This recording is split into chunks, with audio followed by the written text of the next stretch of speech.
The biggest dam in Africa is in the final stages of construction. It'll provide electricity for close to 78 million people, irrigate barren land, and regulate flooding, lifting millions more out of poverty. So why then is the Grand Ethiopian Renaissance Dam at the center of an international dispute? I'm Darine Abugaida. This is Pinch Point, where politics and geography collide.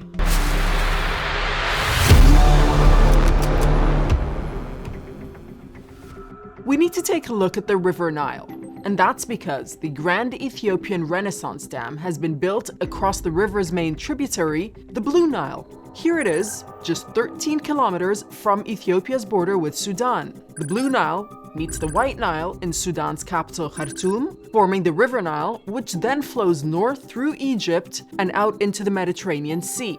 That's 6,650 kilometers of river, the longest in the world, with all the countries the Nile and its tributaries cross staking a claim to those life-giving waters. The Nile's importance over thousands of years of human history is difficult to overstate. Quite simply, without it, there would have been no ancient Egyptian civilization, no pharaohs, no pyramids, no Cleopatra, just desert.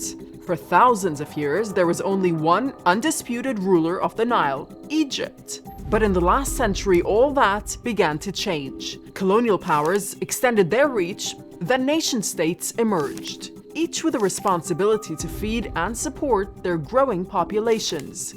Egypt, Ethiopia, and Sudan know they have to share the water. Deals have been drawn up since the 1920s, but the details have always caused friction, and never more so than since 2011, when construction began on the Grand Ethiopian Renaissance Dam. Let's call it GERD. Everyone else does. Its scale and impact have been huge. In 2020, the Blue Nile flowed much as it had done for millennia, but then the Ethiopians began building.